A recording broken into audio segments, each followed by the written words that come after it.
Thank you, ALA family, for joining us today. You and I are going to be transported together to Nashville. Now, I had the pleasure of visiting Nashville Public Library in early March, and I was so looking forward to returning in person for this conversation and tour. I am pleased to be joined by Library Director Kent Oliver and Andrea Blackman, Director of the Civil Rights Room, and the soon to open Votes for Women Room at the Nashville Public Library. So it's good to see you again, Kent, and thank you both for being a part of the ALA's national tour. Well, it's great to see you, Julius, and welcome to Nashville virtually. I'll just say quickly, the last time I was there in early March, as I stated, I had an outstanding time. I didn't want to leave, but I had to go back home. But I was so pleased that I was able to get there before we weren't able to travel anymore. So Right. I'll move on and I'll say, like other people, I'm anxiously awaiting the opening of the Votes for Women room.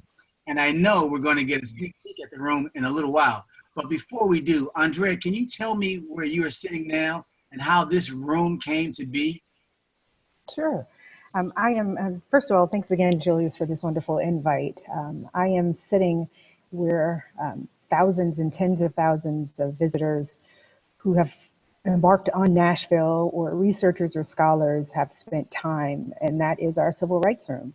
This room opened in 2003 with private funds, with the hope of creating one public space that Nashville citizens could learn about its role during the modern civil rights movement. And, you know, as historians, we're talking modern, so that's post-Brown up until contemporary.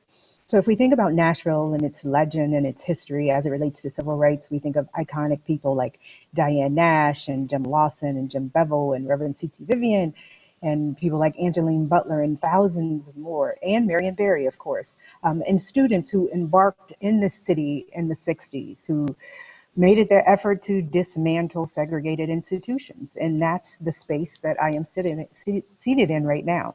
This space was dedicated to give the city of Nashville one place where it could come and honor not only the history and the legend of the Nashville Civil Rights Movement and its legacy, but also to create opportunities and provide spaces where we can have some contemporary conversations as it relates to what is still left to do in modern civil rights and human rights. And so this room, again, over 17 years in the making, is ordained, you know, beautiful black and white images that start with Nashville school desegregation and what was Nashville's response to the Brown decision, where you had nine African-American students who desegregated public schools, previously all white schools here in Nashville.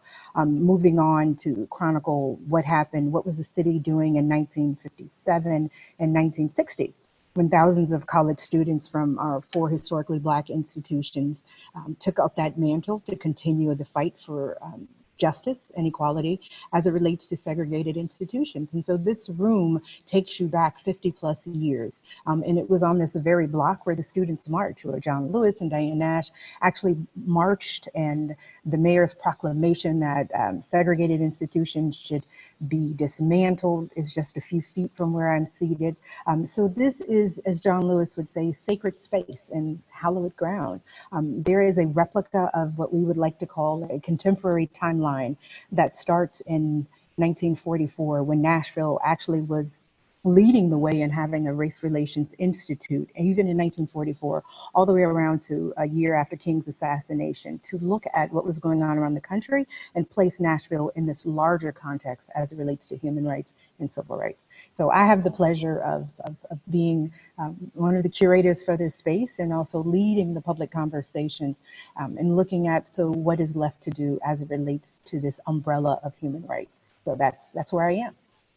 Can you talk a little bit about the community's response to this sacred room? Yes. We opened this space with thousands, and I would say it was over a 3-day weekend when we had the grand opening of this space. And one of my most vivid memories is actually having John Lewis stand in front of this quote by Dr. King, as what Dr. King said about Nashville, and seeing his quote over the over the pillars it said, if not us, then who? If not now, then when? And it was part of Nashville's reclamation of its own history. And so thousands and thousands embarked downtown to hear for the first time in over 13 years that we brought back all of these legends together for 3 days. And one day we had a workshop, lessons learned from the Nashville movement.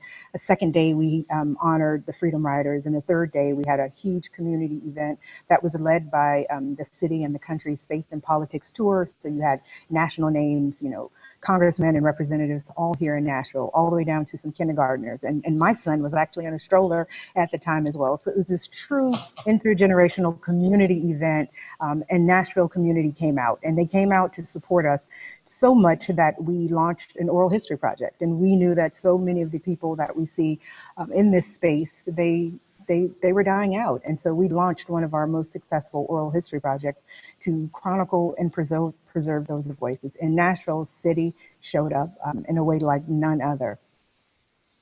So I was taken aback when I visited that room by all the pictures on the wall that tell a story without words, just pictures. Could you tell us a little bit about the pictures on the walls that tell the whole story of the movement? Yes, it's one of my favorite parts of the room. And number one, because of the geek in me that loves this idea of archival material. So, 1998, Nashville had two premier newspapers, one a little bit more to the left, the other to the right. Well, one of them closed down. And in that newspaper's closing, the library acquired all of the negatives and the photographs, the microfilm, and these images that were never seen in history. So now we are fortunate to actually own the copyrights to all of these images that you see. So you see Dr. King speaking at Fisk University. You see Diane Nash speaking to the mayor in front of the courthouse, and when 4,000 people marched after Z. Alexander, a local attorney, after his house was bombed. You see images of parents walking their kids to school amid this crowd of segregationists who decided to organize what was known as a White Citizens Council by one of the country's leading segregationists, John Casper. And so you actually walk back in time, and you can deduce and create your own captions. And that's part of the beauty in this space. There's text, there are captions, but everyone who walks in this space has an opportunity to redefine and re-question history. No, I mean, it was amazing. And when I visited the room, that picture caught my eye, and it was the first president of the Student Nonviolent Coordinating Committee right on the wall. And I said, oh, I know who that is. And that was Barry Jr. Yeah, that is one of my favorite photos, because I love to tell the story of how so many of us, and I actually lived in DC when Mayor Barry ran for mayor the first time. And it's amazing how so many people Google. I challenge students, our undergrads that walk in this space, Google Marion Barry, tell me what you find out about him. And they have a list of items, but very few people realize that he was responsible for taking the, SNCC's policy and making those same policies applicable on historically white institution campuses. So you have Fisk and American Baptist being led by all of these leaders. And Marion Barry said two things. He said, let's come up with a dress code. So we know we're going to be arrested. So let's not give the police and the city any reason to arrest us. And so he came up with a dress code. So when you see these students dressed in their trench coats, that was because of Marion Barry. And the second thing is the fact that he said, to the students on the historically white college campuses, do the work on your campus first, and we're going to do this work. And so you have the formation and the growth of organizations like SOC, the Southern Student Organizing Committee, which was a partner to SNCC, this all Black student organizing committee. So it's amazing. So Marion Barry is actually one of my favorite stories to tell and highlight, one of those hidden treasures of Nashville's history. Yeah. Absolutely. So tell us a little bit about how this room was a model for the Votes for Women's room. Yeah. So when we opened this space, again, we're talking thousands of people who wanted to reminisce, and people who wanted to just be exposed to this part of Nashville's history. And so our early public programming in this physical space was dedicated to honoring the history. So that is the role that the Black church played during the movement, the role that the media played, the history, the untold history of Nashville's freedom riders and how they continue to carry on that mantle with CORE. And so for the first 10 years of the public programming dedicated to this space, we were looking at history.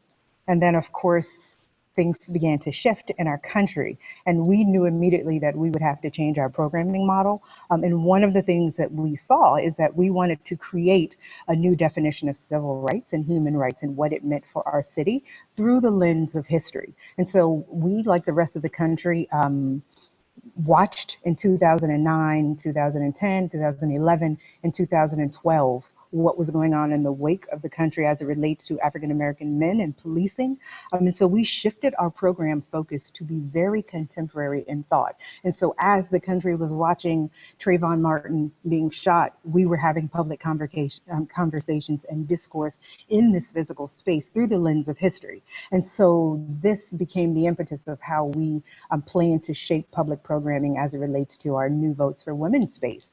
You know, we're talking about 100 years in Tennessee's role in the ratification of the 19th Amendment and everything that happened, again, just a few blocks from where we are seated. And how can we tie the history of voting and women and the power and empowerment of women 100 years ago to what it means for disenfranchised voters and gentrification and redlining for our city today?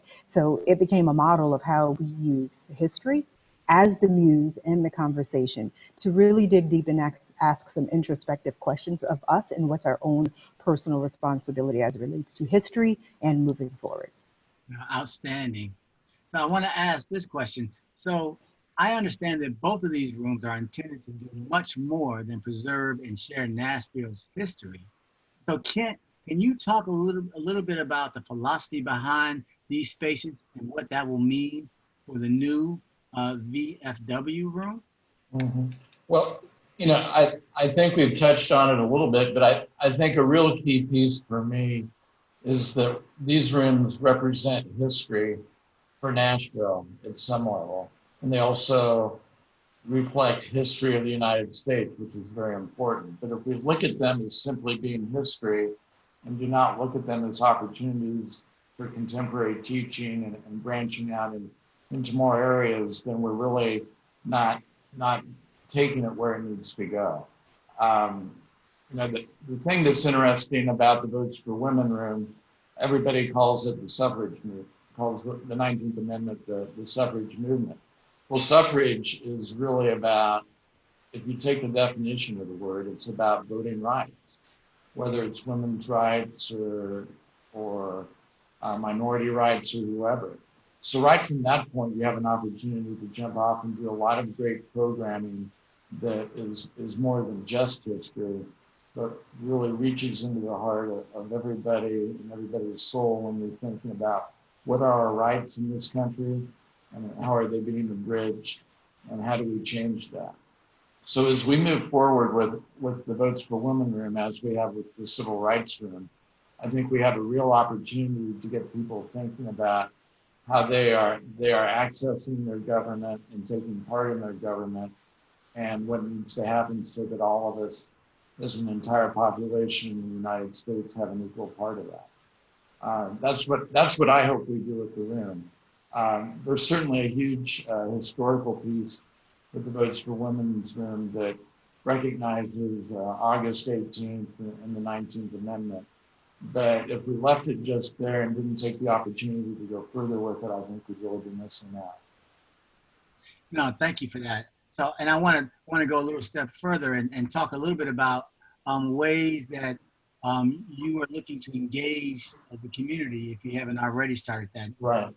Well, Andrea has already visited a little bit about some of the programming that we do, but to give you an idea, as the programming has advanced in the Civil Rights room, one of the things that happened is that the classes from the police cadets at Metropolitan Government all come through the Civil Rights room and spend some time learning about civil rights and the civil society. And that's a key piece that Andrea and her team have done. So that programming is really critical. Then we also have had the students and the school piece from right from the beginning. And I don't know how many students have come through the Civil Rights room, but I think we hope to duplicate that with the Votes for Women. And Nashville Public Library is very much about engaging education, having that teaching moment. That's why we have librarians and teachers on staff, because we think it's so critical to move that learning part forward. And these two spaces really make it possible for us to do that. And for students to become critical thinkers and really understand or think about what's going on around them. I think that's so important. Yeah. Andrea, did you want to jump in? No, I was just going to say, just to just add on what Kent said, the idea of making this space relevant and having young people. One of the things that we've been successful with that Kent mentioned, our Civil Rights and Civil Society program, started 6 years ago. Private funds funded by a foundation to actually train every local and statewide police officer. But beyond that is to have these really deliberate conversations as it relates to race and equity.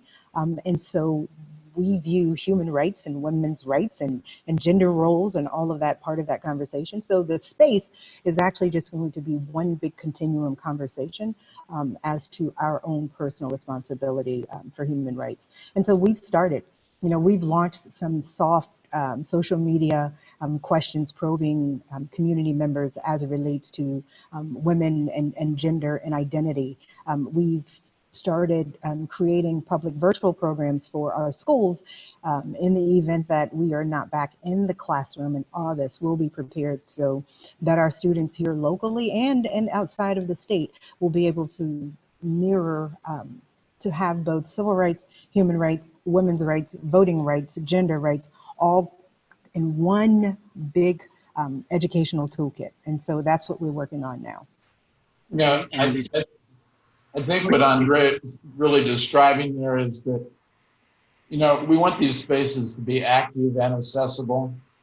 And, at one time, maybe 3 or 4 months ago, we'd have thought that access was primarily through in-person visits, but as you've heard her describe, it's going to be a virtual type of experience, I think, too, in the future, and that's very important. The Civil Rights Room, I know, and the Votes for Women's Room, as it's about to be unveiled, were never thought of, at least on our end, I don't believe, as being passive spaces. It's something that people really used in spaces where they really learned it. No, that's a good point. As we think about virtual, and we're virtual here, of course. I want to ask you about any partnerships that you may have with the public schools or the schools in Nashville. Well, of course, Nashville is known somewhat for our Limitless Libraries program. And, just as we do with Limitless Libraries and in that space, we have an active partnership with the schools as far as Andrea was saying, we're planning virtual programming for them this fall around the Votes for Women space. The other day I heard Andrea describing what she has planned, basically her lesson plans to move forward with that. And I think all of us on the call are getting so excited because we really plan on bringing not just the 19th Amendment story, but as I was referring to, the suffrage story and what it means for people in the United States to take part in voting and their rights. Andrea, did you want to add to that? Yeah, the only thing I was going to add is that we are so fortunate at NPO, as Kent mentioned, to have people on our staff who are actually educators and who can create curriculum and create syllabi. And so that both of our spaces are always part of undergraduate history courses at all of our local institutions. They're part of research projects at in colleges all across the country. And that we work really hard with closely with our local social studies team to make sure that our material meets the benchmarks and the standards that their social studies curriculum team have developed. Right. These are physical spaces certainly, but you can't understate the amount of work and dedication that goes on in the background as far as making sure that the content is what it should be and how the content is relatable. And, again, that's what Andrea and her team have been doing so well, is really making sure that the content is researched, it's accurate, and it's within a context that makes sense. No, so we've been talking about the space generally and broadly, but can you tell us a little bit about the Votes for Women's Room? What will we see inside this space? And what can we expect? And how are you celebrating its opening? Do you want me to start, Kent? And I'll let you start, and then I'll tag on to you. Okay, and so when you walk in the physical space, like the Civil Rights Room, you will be met with a replica of this idea of a movement that's circular. So overhead there is a halo of quotes by 8 prominent women throughout history, some contemporary and some that date back over 100+ years. And so you're walking in this physical space and you have these voices, as we would like to call these halo of voices of women who have led a fight for equality in one way or another.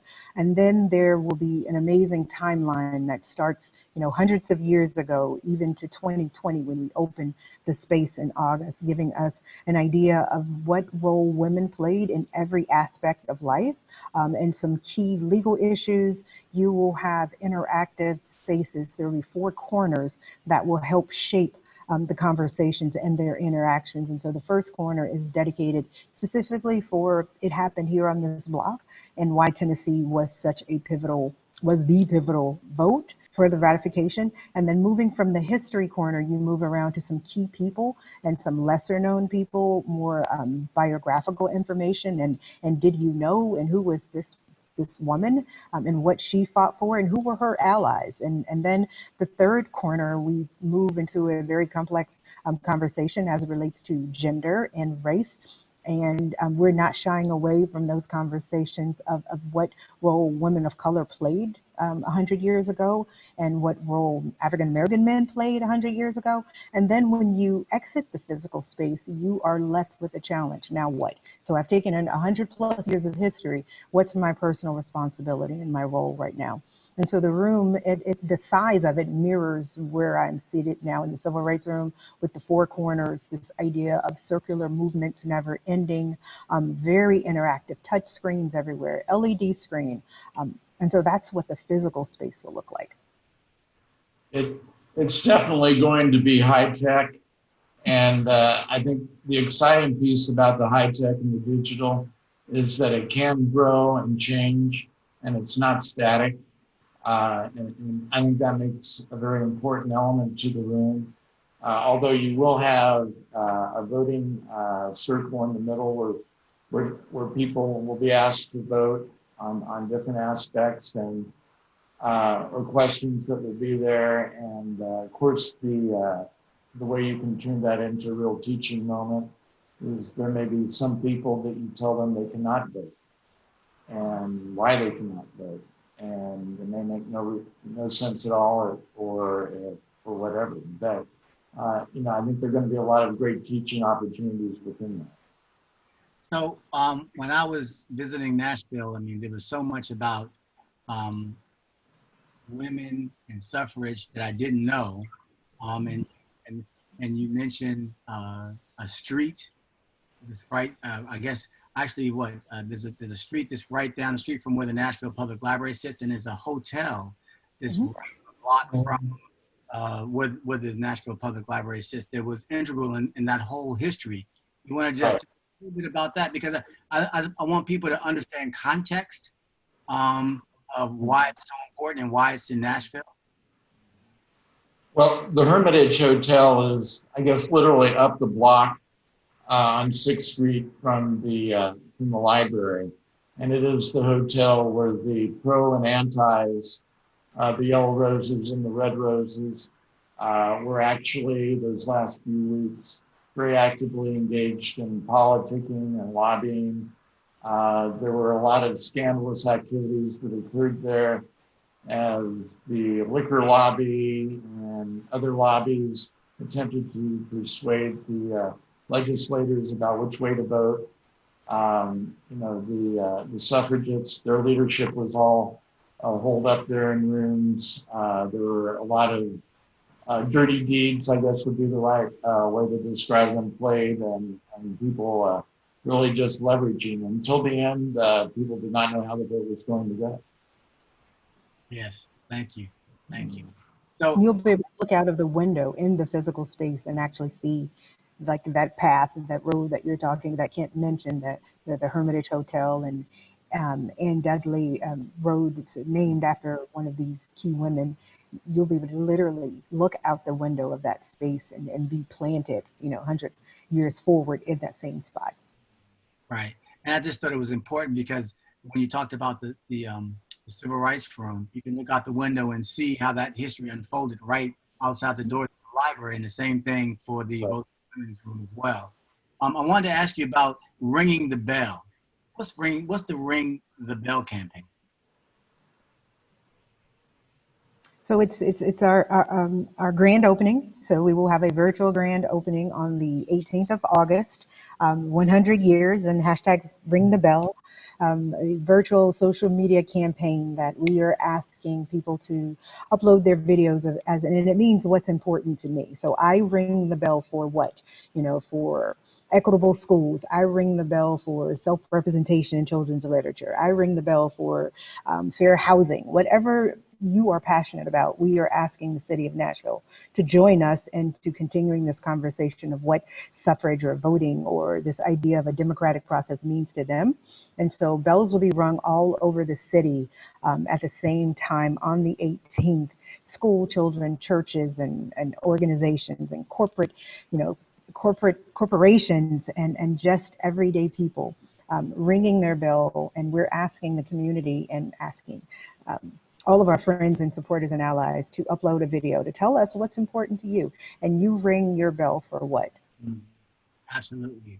I'm going to be ringing that bell, by the way. So It's 11:30 Central Time on the 18th. So we're asking that Yeah. nationwide ringing of bells. Kent, did you want to share any last thoughts? I'm so proud that this library is addressing some tough questions of history and of our contemporary America through these two rooms. And I think that's what libraries need to be all about, is certainly we're about promoting reading and literacy, but we're also about engaging communities and also having thoughtful discussions about issues that impact our daily lives and how we become a better nation. And I can't think of two better ways to do it than these two rooms that we have. We're with the team of librarians and educators and teachers that we have here to help make it happen. Wow. Thank you so much. I couldn't think of two better people that I could spend my time with on this bus, on this virtual tour. Kent Oliver, Andrea Blackman, thank you so much for talking with me today and sharing this inspirational piece of Nashville Public Library's work with me and our viewers. As you may know, ALA has partnered with the Women's Suffrage Centennial Commission to commemorate the passage of suffrage, and together we are pleased to be sending sets of women's suffrage books for youth every Nashville Public School and Nashville Public Library branch. After this conversation, we know they'll be put to good use. I want to thank our event partners and co-hosts at the Tennessee Library Association and give a shout out to their fabulous members here in Nashville and across the state. I want you to join me tomorrow, 2 p.m. Central, at John Brown Watson Memorial Library at the University of Arkansas at Pine Bluff, where we will be talking about HBCU libraries with a panel of esteemed colleagues. You can follow me and follow my travel journey and news from our tour on social media at hashtag ALA Holding Space. Stay safe, be well, and thank you for holding space with us today. All right, now let's take a peek at the Vote for Women's Room.